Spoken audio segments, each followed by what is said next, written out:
Hey everybody, here is part 2 of my analysis of how I approach How Insensitive. In this video I'm going to talk about the chords B flat, major 7, E flat, major 7, and then the 2-5, E half diminished, A7 back to the D minor. So in the first segment I did the first 4 chords, and in this segment I'm going to address the next of the first 16 measures of the tune. So when it gets to B flat major 7 or major 6-9, whichever, I'm sort of outlining here a D minor, doing sort of a sweep and some little flurries of 16th note runs,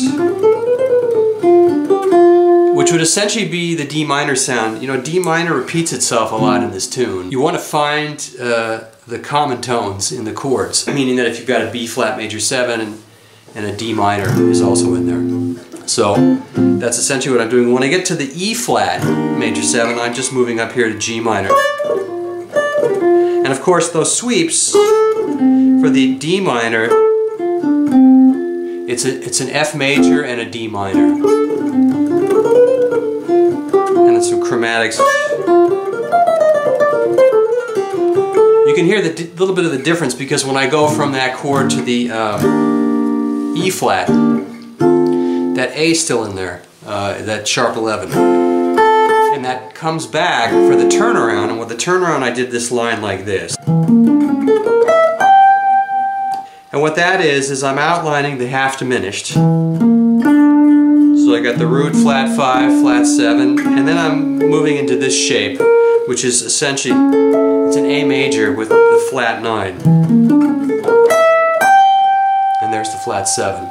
So I add a few notes to it as well, you'll notice that, but essentially that's kind of the sound I'm going after, is trying to do that 2-5. And there's lots of different ways to outline that 2-5, and I can talk about that when I do the next part of the tune, because that A7 altered comes back. But that's essentially how I'm approaching that, and then resolving on the D minor. So if I did something like this,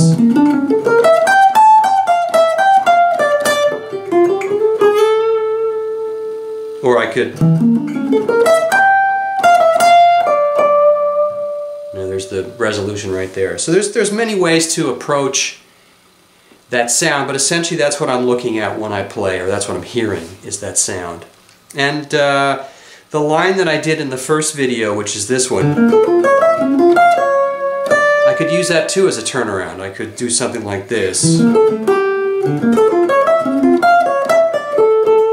Now that looks fancy and difficult because it's got a lot of dispersions to it, but essentially it's just outlining those chord sounds. The half diminished, and then the A7, flat 9.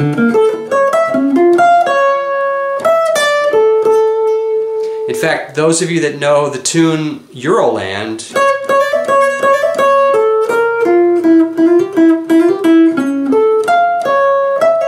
that's the melody. So it's just coming out of those chord shapes. And it's very useful for using it over these kinds of progressions, because that minor 2-5 has a certain sound to it. I could also do F sharp for my 5 as a substitute, so you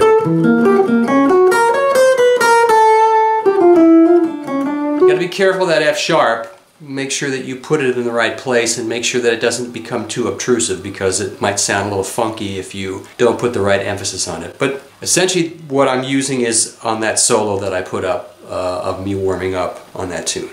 So this covers pretty much the first part of the tune. The next video I'll concentrate on the second half, the C minor, and then going to that diminished chord, which I've got some good thoughts on that. Many of you think of it as being a B diminished 7 because that's what it says in the music, but I actually look at it as being an E7 flat 9, and I'll tell you why. So thanks for subscribing, and I'll see you in the next one.